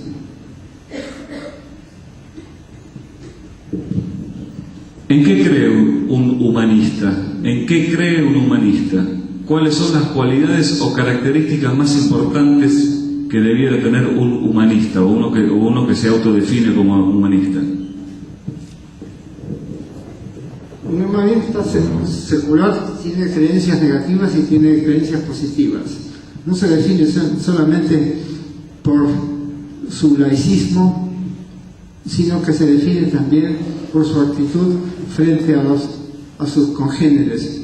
Un humanista, en ese sentido, un humanista secular debe creer o debiera creer en las virtudes de la fraternidad, debiera creer en las virtudes de la igualdad, en las virtudes de la libertad, o sea, la consigna de la Revolución Francesa: libertad, igualdad, fraternidad, a la que yo agregaría idoneidad, competencia para administrar el bien común, el Estado. Bueno, eso se da por descontado, sí, desde luego. Sí. El problema es la religión. ¿El problema es el fundamentalismo religioso o la religión? Cuestión de grado, ¿no? El problema no es la religión misma, sino la religión utilizada como instrumento de control social. ¿Qué decía Aristóteles y qué decían Maquiavelo acerca de la relación entre la religión y el Estado? Decían ambos casi la misma cosa, que el estadista, el gobernante, debe mostrar al pueblo que su religiosidad, aun cuando él mismo no crea, para hacer creer que los dioses están de su parte, para reforzar su poder, utilizar la religión como herramienta de dominio, de control social. Eso naturalmente está mal. Por eso es que, y eso ha perjudicado a las principales iglesias, desde luego, esa connivencia, esa complicidad de la Iglesia con el Estado. Es por eso que los padres de la Constitución norteamericana propusieron y aprobaron, consiguieron por primera vez en la historia del mundo occidental la separación de la Iglesia del Estado. Separación que ya existía en China durante 5.000 años. China nunca tuvo religión oficial, religión de Estado, ¿no? Pero eso tenía que inventarlo. Estados Unidos en Occidente fueron los Estados Unidos los primeros en inventarlo y en practicarlo hasta el presidente actual, que es un hombre genial. Es un hombre que va a recibir el Premio Nobel de la Paz, porque está convirtiendo a Estados Unidos en un país incapaz de hacer ninguna guerra próxima. ¿Por qué? Porque lo ha arruinado. Estados Unidos debe, el gobierno norteamericano debe ya 10 trillones de dólares. ¿A quiénes se los debe? Entre otros a China y Japón. Ha debilitado, además, ha contribuido a debilitar la industria, al exportar las industrias. Está arruinando al país. Un país arruinado no puede hacer guerras eficaces. Por lo tanto, dentro de 10 años yo lo voy a proponer como Premio Nobel de la Paz. Siendo que las pseudociencias son tan atractivas, ¿cómo se educa para adquirir pensamiento crítico? ¿O qué reforma educativa habría que hacer? Nuestra escuela, por lo menos la escuela a la que yo asistí, o casi todas las escuelas eran dogmáticas, nos daban para aprender resultados, nunca nos daban como tarea poner a prueba esos resultados, nunca nos daban como problemas, formular problemas, nos daban nada más que resultados, eran recetas. Es la filosofía de Wittgenstein, filosofía de la matemática de Wittgenstein. ¿Qué es hacer matemática? Hacer matemática es aplicar reglas. Es la escuela dogmática. Con una excepción. Yo cursé quinto y sexto grado en una escuela no dogmática, la Escuela Argentina Modelo, que los maestros nos estimulaban a que empezáramos por nuestra cuenta, hacíamos discusiones, pero la escuela en la que se discute es muy poco frecuente. Yo recuerdo en la Facultad de Filosofía de Buenos Aires había solamente 2 personas que estimulaban la discusión en clase, éramos Lucy y yo. En Alemania, cuando enseñé en 1966, al terminar el curso, los alumnos me agradecieron, no hice más que cumplir mi deber. Dicen, no, usted nos dio la oportunidad de hacer preguntas. Y yo, chocado. Digo, pero ¿cómo? Y mi colega fulano de tal, que era un físico muy distinguido, ¿acaso no les daba usted? No, una vez uno de nosotros le hizo una pregunta, nunca más, nos miró de una manera tal y no nos contestó absolutamente nada, nos intimidó de tal manera que nunca nadie se animó a hacer ninguna otra pregunta. Es la escuela prusiana, digamos. La escuela francesa es exactamente lo mismo. El señor profesor da su clase magistral de 50 minutos exactamente, una clase redonda, perfecta, tan redonda que no quedan nada por pulir, no quedan agujeros, no quedan dudas. ¿Usted es partidario de los exámenes? No, yo creo que no sirven para nada, sirven para estimular al loro, sirven para estimular la memorización. Yo no tomo exámenes, en inglés se dice dar exámenes, no he tomado exámenes durante los últimos 41 años. Reemplazo los exámenes por una monografía y una clase que debe dar el estudiante. Ni siquiera les doy los temas, les doy a elegir, les digo ante todo, busquen ustedes los temas que les gusten. No se puede, el trabajo intelectual no se hace bien si no se hace con pasión, con interés. Pero si quieren temas, hay aquí 100 para que elijan. Yo creo que el examen lo que fomenta es que el alumno aprenda una cantidad de cosas por deber, no por interés, y que los olvide el día siguiente. Además, son muy estresantes, innecesariamente estresantes, hacen daño al cerebro. Dañan el cerebro, los exámenes dañan el cerebro. Producen una producción anormal de corticosterona, que son realmente dañinas para el tejido nervioso. Usted dice también en el diccionario de filosofía que muchos investigadores hacen investigación solamente para ser promovidos o para publicar. ¿Eso pasa en los países desarrollados también? En todas partes. En todas partes hay prostitución. De todo tipo. Pero, en el caso de la ciencia, esa prostitución produce chicos, produce conocimiento. Y si hay gente que no puede ser motivada internamente, que solamente va a trabajar si recibe un premio externo, ¿qué le vamos a hacer? Pero dicho sea de paso, hay investigaciones muy interesantes acerca del efecto distorsionador del premio exterior. Investigaciones experimentales que se han hecho en educación, justamente, los últimos 20, 30 años. Como las notas, se dice notas, ¿no? Sí. Notas. Bueno, cómo eso perjudica. El estudiante, yo me acuerdo, había un compañero en el Colegio Nacional de Buenos Aires, que una vez se sacó 10 en todo, una vez se sacó 8 y se puso a llorar en plena clase. Señor, por favor, yo tengo 10 en todo, siempre he tenido 10, póngame un 10, señor. Un espectáculo lamentable de self-abasement. No, es preferible sacarse un 0 a mendigar notas.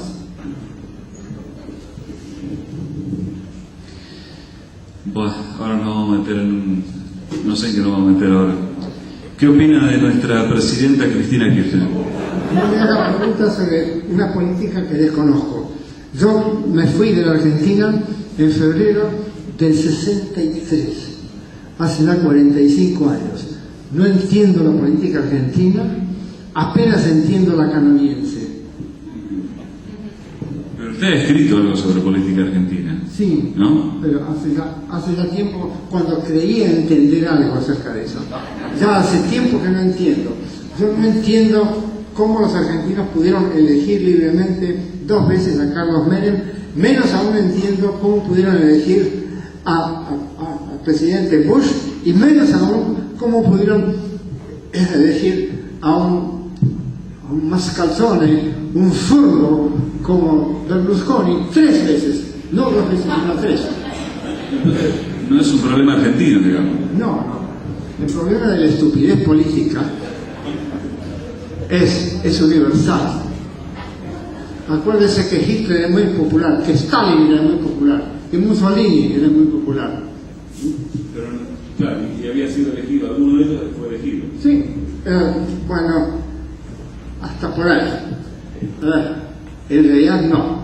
A Hitler lo designó el presidente Hindenburg, fue una especie de golpe de Estado. Pero de todas maneras, el hecho es que fueron populares, es como si hubieran sido elegidos. Y el Bush, si es popular, tan popular que todos los demócratas votaron por la guerra de Irak, y no solamente por eso, por la reducción de impuestos, etcétera, etcétera. Bien. Encontrándose la corriente postmodernista en aparente retirada, ¿qué otras corrientes filosóficas irracionales y antimaterialistas opina que pueden reemplazarlas en el breve o mediano plazo? No soy profeta, pero dudo que el postmodernismo haya sido batido en retirada. En mi universidad, al contrario, florece. El director de mi departamento de filosofía es existencialista, es decir, posmoderno.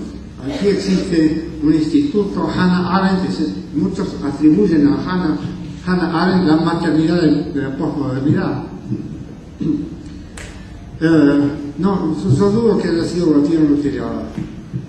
Desgraciadamente es mucho más fácil predicar en contra de la razón que practicarla.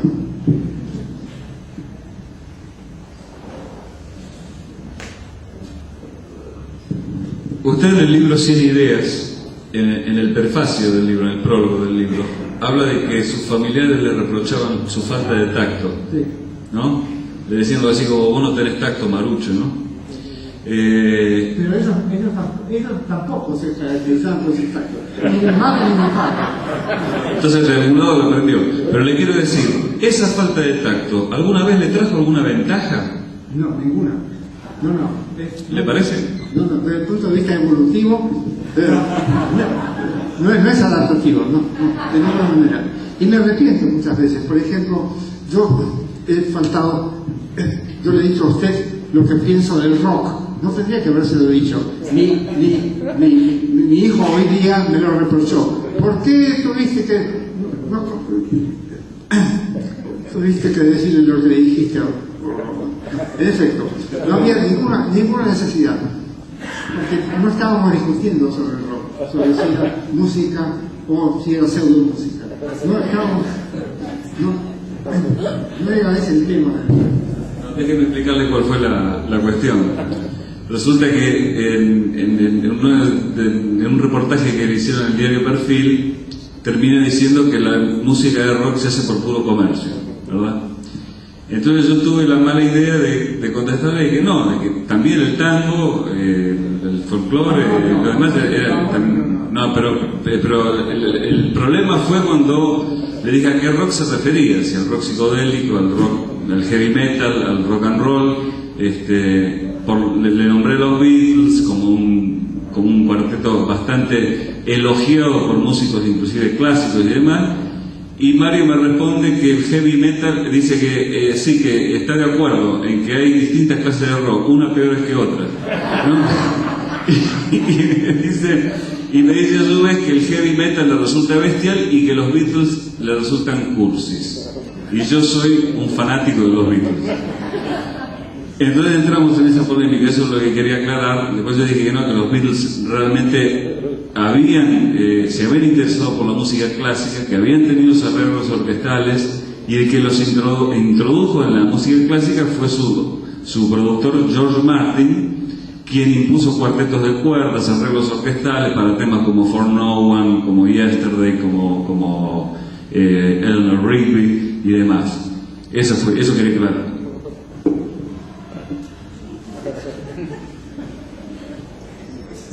Lo tenía que aclarar.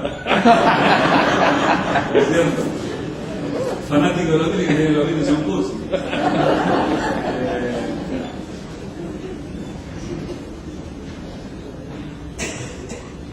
Bueno, acá hay una pregunta que me resulta medio. Sí, mire.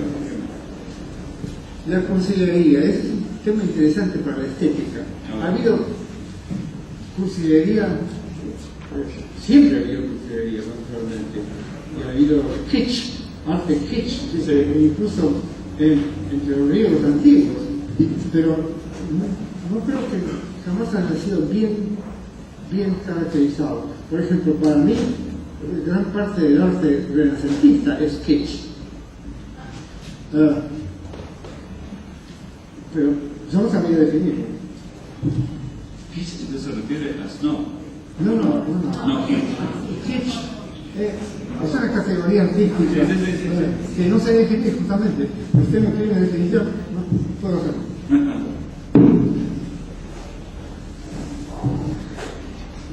Bueno, entramos otra vez en el tema religioso. ¿Qué piensa de Jesús como personaje histórico? ¿Existió o no a su criterio? No hay la menor prueba de que haya existido. No hay documentos.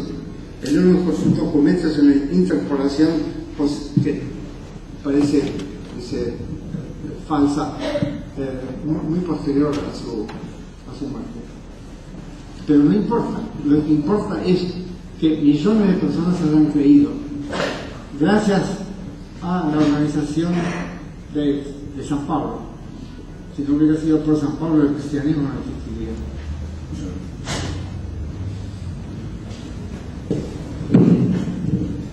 Bueno, vamos cerrando ya porque ya han pasado casi 2 horas. Otra pregunta: ¿desearía su opinión sobre el reciente libro La búsqueda de la realidad de Penrose? Creo que es Roger Penrose, ¿no? No, ese es el título del libro. ¿La búsqueda de la realidad? Bueno, la casa de la realidad. Ah, la casa de la realidad. No, acá dice La búsqueda de la realidad. No, no lo conozco. No lo conozco. Penrose es un gran matemático, pero que ha metido la pata al meterse con la psicología. Al querer dar una explicación puramente física de los procesos mentales. ¿Cómo ve al mundo dentro de 100 años? ¿Dentro de 100 años? Sí. No soy profeta. Puede ser que no exista la humanidad, como puede ser que se haya degradado, como puede ser que se haya reformado, que finalmente la gente haya entendido que para poderse vivir tiene que convivir y no tiene que morfarse el planeta. Bien, creo que llegamos a la última pregunta y después si quiere decir unas palabras más. A su juicio, ¿cuál fue el principal aporte de Bertrand Russell a la filosofía y al conocimiento en general? Fue su programa, no realización, pero su programa. El programa de Bertrand Russell fue hacer filosofía exacta, es decir, utilizar herramientas formales, en particular la lógica moderna y la matemática, para filosofar y además utilizar los conocimientos científicos de su época. Fue un hombre culto, cultísimo, tal vez el más culto de su tiempo, y una de sus recomendaciones fue: antes de empezar a tratar ningún problema filosófico, acumule media docena de ejemplos. Empiece por ahí, por los ejemplos, para no hablar en el vacío. Pero yo creo que ninguna de las doctrinas positivas, dejando de lado sus contribuciones a la lógica matemática, yo creo que ninguna de sus doctrinas fue verdadera. No fue verdadera su tentativa fenomenista de definir la materia, por ejemplo, como un conjunto de sensaciones. No fue exitosa su incursión por la psicología. No fue exitosa también su defensa de la inducción. Pero el ejemplo que dio, el ejemplo de independencia, de juicio, el ejemplo de juicio crítico, el ejemplo de respeto por la razón y respeto por la ciencia, y además respeto por los derechos de los demás, derechos humanos, etc., por la paz, casi toda su existencia, no siempre, creo que fueron ejemplares. Como de costumbre, tenemos que aprender de lo bueno de la gente y no de lo malo. Pero no hay gente perfecta. ¿Quién piensa usted que fue el filósofo más claro de todos los tiempos? Ha habido muchos filósofos claros. Bertrand Russell fue uno de ellos, Stuart Mill fue otro, Hume fue otro, Descartes no fue en las obras que no se animó a publicar en vida, su Traité du Monde, su Traité de l'Homme. Los filósofos de la Ilustración, los filósofos franceses de la Ilustración, tales como Holbach, Helvetius, Lemaitre y otros, fueron claros y hicieron, además, propagaron la claridad. El filósofo más oscuro de los filósofos fue Kant. No digo Heidegger porque no lo considero un filósofo, simplemente enhebraba palabras. Les voy a dar El ejemplo más reciente que leí de él en su carta sobre el humanismo es Sein ist es selbst. El ser es ello mismo. Debe ser profundísimo porque no se entiende. El lenguaje habla. El lenguaje habla, el mundo mundea, la nada nadea, la macana macanea. ¿En cuánto contribuyeron los filósofos románticos desde Schopenhauer en adelante, también Heidegger, Nietzsche, los estructuralistas, Althusser y demás, al surgimiento del nacionalsocialismo por un lado y al estalinismo por el otro? Al estalinismo no contribuyeron, Hegel sí, por supuesto, vía Marx, pero contribuyeron al nazismo Nietzsche, ante todo. Pero el nazismo habría nacido, no nació de la nada como cree Hannah Arendt. Hannah Arendt cree que no tuvo precursores. No es cierto, tuvo muchos precursores el nazismo, entre ellos Nietzsche, y no solamente Nietzsche, sino también antes de Nietzsche, Adam Miller, los positivistas jurídicos, mucha gente que elogiaba el elitismo, etcétera, ¿no? Pero siempre se encuentran, cualquier movimiento político poderoso va a encontrar intelectuales serviles. Ahora, es cierto que la atmósfera ya estaba preparada para el nazismo por los profesores alemanes. Por ejemplo, incluso Max Weber, que era liberal, no democrático, pero liberal, al sostener que la función del Estado era puramente represiva, coerciva, ya había preparado a los alemanes, o por lo menos a los intelectuales alemanes, para recibir a un gobierno súper represivo.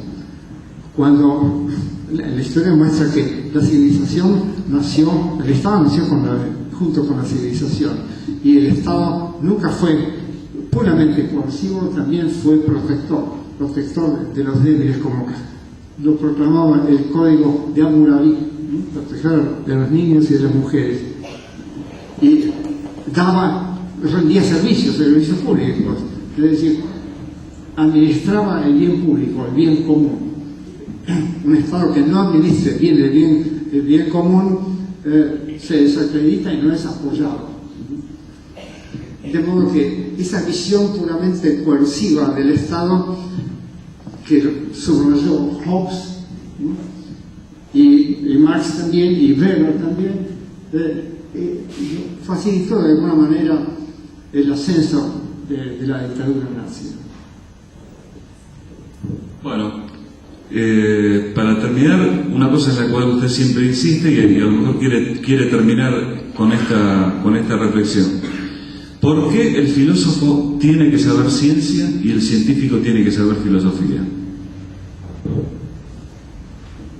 Según, si quiere ocupar una cátedra universitaria, le conviene no saber ciencia. Sus colegas no lo van a creer, sus colegas van a creer que no hace filosofía auténtica. La filosofía auténtica es pura, filosofía pura. No estamos en el siglo XVIII, estamos en la época posmoderna, en que es una virtud. La ignorancia es una virtud. La ignorancia no es un defecto, es una virtud. De modo que depende para qué. Ahora, desde luego, si quiere contribuir al conocimiento, entonces tiene que enfocar, yo creo, la ciencia filosóficamente, tiene que poner a prueba sus afirmaciones. ¿Y cómo las pone a prueba? Pues consultando a ver si la ciencia del momento está más o menos de acuerdo o no. Y lo mismo el científico, si quiere emprender proyectos de largo alcance y no de pequeño alcance. Por ejemplo, comprender el origen de la vida, o comprender la evolución, o comprender la mente, o comprender la sociedad, tendrá que enfocar, no tendrá que ser un especialista en cuestiones minúsculas, sino que además de saber de detalles de algunos temas, tendrá que adoptar una concepción general.